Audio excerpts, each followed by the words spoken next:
உங்களுடைய தொழில்கள் எல்லாவற்றுக்கும் யாருக்கு போது கர்த்தரை எல்லாத்துக்கும் அவரை கொண்டு வந்துட்டீங்க. கர்த்தர் பார்த்து கொண்டு கர்த்தரை முன்னிட்டு அறிக்கை செய்ய வேறு சொல்றது அதாவது அசைவு இல்லாமல் உறுதியாய் சொல்லலாம். கர்த்தர் பார்த்துக் கொள்வார். வேலை கர்த்தர் பார்த்துக் கொள்வார். வீசா கர்த்தர் பார்த்துக் கொள்வார். மனைவி கர்த்தர் பார்த்துக் கொள்வார். வியாதி கர்த்தர் பார்த்துக் எல்லாம் கர்த்தர் பார்த்துக் கொள்வார். சகலத்திலும் கர்த்தரை கொண்டு வர வேண்டும். இந்த வார்த்தை நம்முடைய உள்ளத்திலே இருந்து புறப்பட வேண்டும். விசுவாசத்தினாலே சும்மா நீங்க சொல்லக்கூடாது. சும்மா சொல்ல தவறு. என்ன கிரியை நடக்கிறார் உள்ளத்திலே இருந்து விசுவாசத்தோடு சொல்ல வேண்டும். ஆக நாம சொல்லும் பொழுது என்னுடைய உள்ளம், என்னுடைய சிந்தை, என்னுடைய நாடி நாளம் நரம் எல்லாம் சேர்ந்து சொல்லப்படும். கர்த்தர் பார்த்துக் கொள்வார். நான் துள்ளி சொல்லணும். கர்த்தர் பார்த்து உண்மையா சொல்லணும். கர்த்தர் பார்த்துக் கொள்வார். அதனால நாம சொல்லும் பொழுது எப்படி சொல்லுவோம்? கர்த்தர் பார்த்துக் கொள்வார். எப்படி சொல்லுவோம்? எப்படி சொல்லுவோம்? கர்த்தர் பார்த்துக் கொள்வார். சத்தமா சொல்லுவோம்.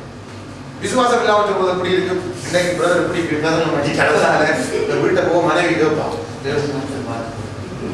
மனைவி தெரியும். இது நீங்க சும்மா கேட்டதால உங்களுக்குள்ள அதை விற்கணும் தரையில்லை. அதனால நீங்க உள்ளத்திலே இதை ஆரம்பிங்க. உள்ளத்திலே அதை எடுத்துக் கொள்ளுங்க. எடுத்து நாம் கர்த்தரை முன்னிட்டு அறிக்கை செய்ய வேண்டும். ஆபிரகாமை பாருங்க. இந்த சூழலை என்ன சொல்றார்? கர்த்தர் எனக்கு குழந்தை கொடுக்க வரல. சங்கச்சித்து கூட உண்மைதான். சூழ்நிலை ஒன்றுமே சாதகமாக இல்லை. ஆனாலும் அவர் வாக்குப்படிகளை நிறைவேற்ற வல்லவரை தள்ளாத வயசுல தன்னுடைய தள்ளாத குரலை அவரை பார்த்து கர்த்தாவே இதை செய்து முடிக்க வல்லவராக இருக்கிறது என்று அவன் சொல்லும் பொழுது சொன்னார், அப்புறம் சொன்னார் நீ நீதிமான். அதனால சொன்னார் நீதாண்டா தகப்பன். யாருக்கு? விசுவாச சந்ததிக்கு. உனக்கு மேல ஒரு தகப்பன், உனக்கு மேல ஒரு தகப்பனும் இருக்க போறதில்லை. விசுவாசத்திலே தேவன், அதாவது தேவகுமாரன் இந்த பூமிக்கு வந்த பிறகும் உனக்கு மேல ஒரு விசுவாசத்தில் வல்லவனும் இருக்க போறதே இல்லை. தவறுகள் பண்ணினான். ஆனாலும் அவன் தான் விசுவாசத்துக்கு தகப்பன். அவனோட விசுவாசம் நமக்குள்ள இல்ல. அவனை போல விசுவாசத்தில் ஒருவரும் இருக்க போறது இல்லை. வேதம் தெளிவாய் சொல்லுகிறது. விசுவாச பட்டியலே அவருடைய பேரும் கொடுக்கப்பட்டிருக்கிறது. விசுவாச பட்டியலே இந்த 3 தானியுடைய நண்பர்களுடைய பேர், தானியுடைய பேரும் கொடுக்கப்பட்டிருக்கிறது. என்ன சொல்ற? அக்கினியை அவித்தார். என்னதுல? விசுவாசத்துல. அக்கினி என்ன செய்யும்? சர்வத்தை கண்டா என்ன செய்யும்?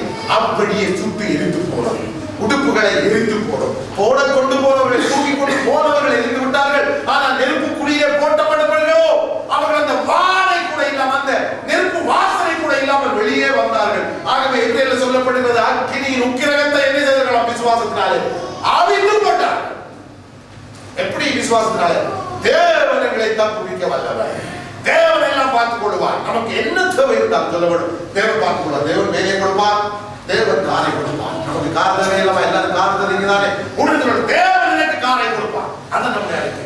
தேவன் எனக்கு காரை கொடுப்பார். வேலை தேவன் எனக்கு வேலையை கொடுப்பார். சுகம் தேவன் எனக்கு சுகத்தை கொடுப்பார். கடன் தேவன் கடனை கட்டுவார்.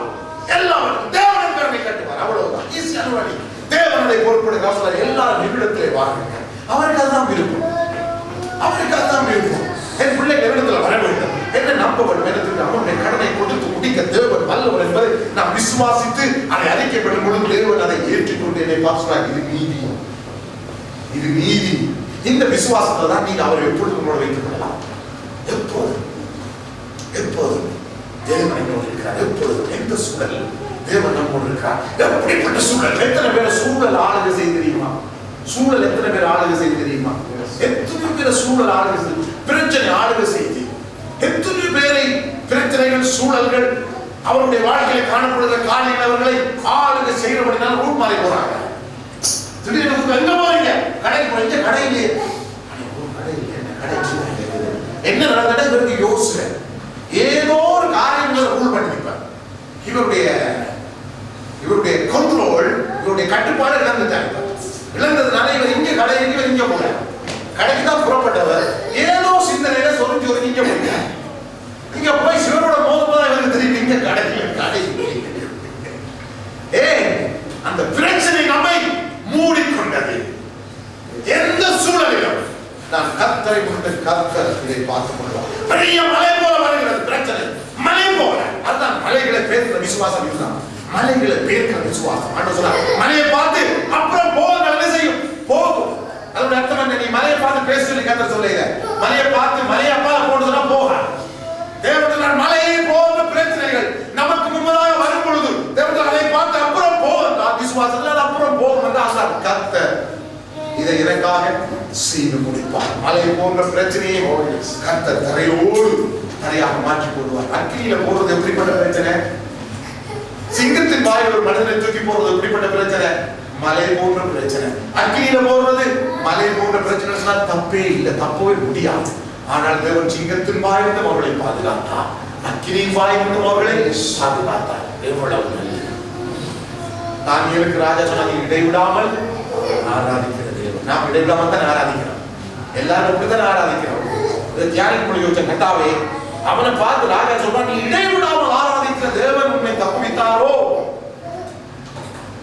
நாம் இடைவிடாமல் தான் ஆராதிக்கிறோம். அதனால அதே ஆசீர்வாதம் நமக்கு. நம்முடைய தேவன் நம்மோடு இருக்கிறவர், நம்மை தப்புவிக்கிறவர், நம்மை தாங்குகிறவர். ஒரு நாள் நீங்க அழ வேண்டாம். ஒரு நாள் நாம் அழுது, ஒரு நாள் நாம எங்கேயோ போக வேண்டிய எங்கேயோ போய் மோதப்பட்டுக் கொண்டு, போகிற வழி தெரியாமல் போய்கொண்டு, சொரிஞ்சு கொண்டு, துக்கப்பட்டுக் கொண்டு, கவலைப்பட்டுக் கொண்டு, என் மண்டையை போட்டு உடைத்துக் கொண்டு, குழப்பிக் கொண்டு, தேவன் சொல்லுகிறார், எனக்கு காத்திருக்கிறவர்கள் என்ன அடைவார்கள்? புதுபலன். உனக்கு புதுபலன் வேணுமா? கர்த்தருக்கு காத்திரு. வருவனுக்கு காத்திருக்காங்க, கர்த்தருக்கு காத்திரு. கர்த்தரை பார்த்து சொல்லு, கர்த்தாவே உமக்கு நான் காத்திருக்கிறபடிதான் உங்களுடைய புது பலனினால் எனக்கு புதுபலன். அப்படின்னா ஒவ்வொரு நாள் காத்திருக்க காத்திருக்க காத்திருக்க, ஏனென்றால் நான் சிறகை அடித்து பறக்க வேண்டும் என்று சொன்னா எனக்குள்ள என்ன விளங்க வேண்டும்? புது பலன் என்னை நிறைக்க வேண்டும். நான் இப்போ ஜம்ப் பண்ணி எழும்ப போறேன். எழும்பி என்ன செய்ய போறேன்? மலைகளை தாண்டி, சிகரங்களை தாண்டி நான் பறவையை போல பறக்கணும். எனக்குள்ள ஒரு அதிக பலம் படும். இல்லாட்டி ஒரு துள்ளி அப்படியே இருந்துருவார். கொஞ்சம் பலம் இன்னும் கொஞ்சம் சொல்லுவார் இருந்துருவார். ஆனா இது மலைகளை தாண்டி பறக்கிற பலம் என்று சொன்னா அது நான் பல நாள் சேகரித்து வைத்த ஒரு பலம். டெய்லி உடைய வாழ்க்கையில கர்த்தர் பார்த்துக் கொள்வார். அதனால நீங்க பாடிக்கொண்டே போங்க, கர்த்தாவை எல்லாம் பார்த்துக் கொள்வீங்க. அதன் காலத்தில் அந்த அவருடைய பாட்டு என்ன பாட்டு? சகலத்தையும் செய்திடுவார். அதன் காலத்திலே காத்திருப்போம் என் நேசருக்காய் என்ன அடுத்தது? புது பலன் அடைந்திடுவோம். யெகோவா தேவன் எல்லாமே பார்த்துக் கொள்வார். அந்த சராசரங்களை ஆளுகை செய்கிற தேவன் எல்லாவற்றையும் பார்த்துக் கொள்வார். அவருக்கு ஆளுகை செய்வதில் ஒருத்தருக்கு சந்தோஷம் இல்லை. அவருக்கு சந்தோஷம் தன் பிள்ளைகளை சந்தோஷப்படுத்துவார். அவருக்கு சூரியனை சந்திரத்தை ரூல் பண்ணி அதை அந்த கோட்ல ஓட வைக்க அதை பார்த்து அதுல சந்தோஷம் இல்லை. நட்சத்திரங்களை பார்த்து அதுகள் சரியா ஓடிக்கொண்டிருக்குது அதை குறித்து அவருக்கு சந்தோஷம் இல்லை. மழை சரியாக பெய்கிறது, சரியாக பூமி பலனை கொடுக்கிறது, அதை பார்த்து சந்தோஷம் இல்லை.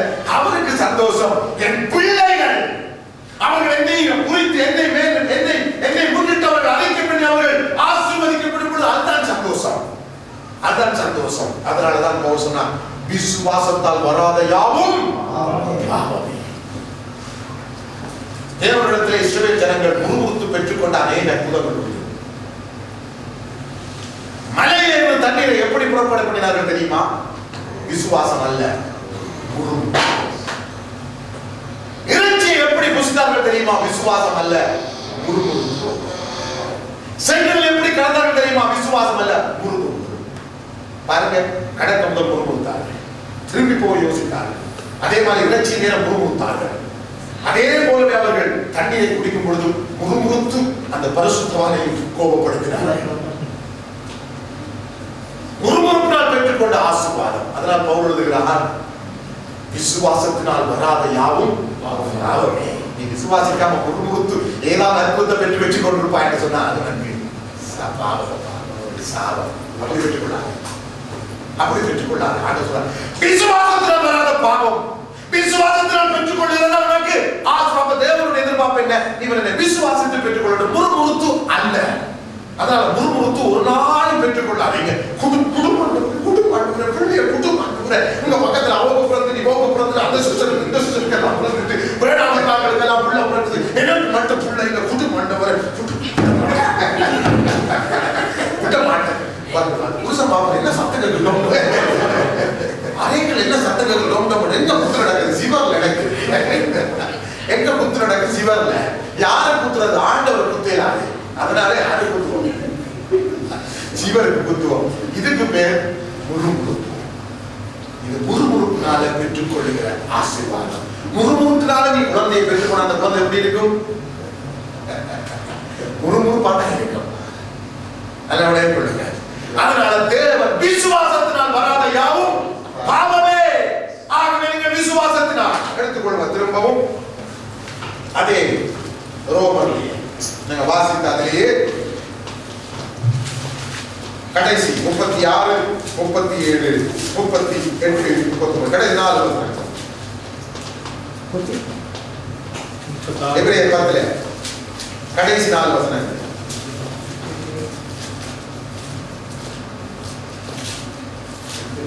எபிரேயர் 10 கடைசி 4 வசனம். 36 வாசிப்போம். நீங்கள் தேவனுடைய சித்தத்தின்படி நடந்து வாக்குத்தத்தம் பண்ணப்பட்டதை பெறும்படிக்கு பொறுமை உங்களுக்கு வேண்டியதா இருக்கிறது. வருகிறவர் இன்னும் கொஞ்ச காலத்தில் வருவார், தாமதம் பண்ணார். விசுவாசத்தினாலே நீதிமான் பிழைப்பான், பின்வாங்கி போவானால் அவன் மேல் என் ஆத்துமா பிரியமாய் இராது என்கிறார். நாமோ கெட்டு போக பின்வாங்குவர்களாய் இராமல் ஆத்துமா ஈடேற விசுவாசிகளாய் இருக்கிறார். ஆண்டவர் தெளிவாய் சொல்லுகிறார், நீ மட்டும் விசுவாசித்தான் உன்னுடைய ஆத்மா ஈடேறும். இதுல சொல்லப்படுகிறது வருகிறவர் இன்னும் கொஞ்ச காலத்தில் வருவார். தருகிறவர் இன்னும் கொஞ்ச காலத்தில் தருவார். வருகிறவர் இன்னும் கொஞ்ச காலத்தில் வருவார் என்பதை நீங்கள் தருகிறவர் இன்னும் கொஞ்ச காலத்தில் தருவார். ஆண்டவர் சொல்றார், நீ உன்னுடைய ஆத்மா ஈடர் என்ன செய்ய வேண்டும்? விசுவாசிகள் பின்வாங்கி போனால் உண்மையில் அவருடைய ஆத்மா தேவன் பிரியமா இருக்க மாட்டார். ஆகவே விசுவாசத்தில் பெற்றுக் கொள்ள வேண்டும். ஆகவே எல்லாருடைய வாழ்க்கையில் கணவன் மனைவி மாறி மாறி சொல்ல வேண்டும். கணவனை பார்த்து மனைவி சொல்லணும், கர்த்தர் எல்லாம் பார்த்து அவசரம் ஆமே. மனைவி கர்த்தர் எல்லாம் பார்த்து கணவன் சொல்லணும், மனைவி சொல்லும் பொழுது ஆமே. பிள்ளைகள் சொல்ல வேண்டும், அல்லேலூயான்னு சொல்ல வேண்டும். நம்ம குடும்பங்கள் இப்படி மாற வேண்டும் என்று தேவன் எதிர்பார்க்கிறார். நம்ம ஒன்று கொண்டு ஏன் கணவன் முறுமுறுக்க ஆரம்பிச்சுட்டா இவ பார்த்துட்டு இருப்பா, இப்பதான் இவன் முறுமுறுப்பாரு சொல்லி அதுதான் நான் கத்தரை நம்பிட்டு முந்தைய காண இல்லையே. அவ சொல்லுவா முந்தைய காண இல்லையே. பிள்ளைய சொல்லு, ஓ நாங்க சொன்னோம் இதெல்லாம் தெரிய வராது, நீங்க தான் படி படி ஜெபம் பண்ணிட்டு வசனம் பாடமா கட்டி சொன்னீங்க. நாங்க சொன்னோம் பிள்ளைகள் எப்படியோ பார்த்துட்டு எப்படா இவங்க 2 பேரும் தள்ளாடுவாங்க. நாங்க அதுக்கு இல்ல எங்களுடைய கருத்தை சொல்றதுக்கு நீங்க டிவியில அதை பார்க்காதீங்க இதை பார்க்காதீங்கன்னு சொன்னீங்க தானே, இப்ப பார்க்க முடியுங்களா? அதனால நம்முடைய குடும்பங்கள் விசுவாசத்தின் குடும்பங்கள் வாழ வேண்டும். நம்முடைய நம்பிக்கைகள் விசுவாசம் உயிர் உள்ளதா இருக்க வேண்டும். நாம் சும்மா சொல்றவளா இருக்க, நம்முடைய உள்ளத்தில் இருந்து நம்முடைய நாடி நாள ரத்தத்திலே அந்த வார்த்தை புறப்பட வேண்டும். அந்த விசுவாசம் நம்முடைய வாழ்க்கையை தேவனை அது கீழே கொண்டு வந்து பாருங்க. இவர்கள் என்ன சொன்னார்கள்? அவர்களுக்கு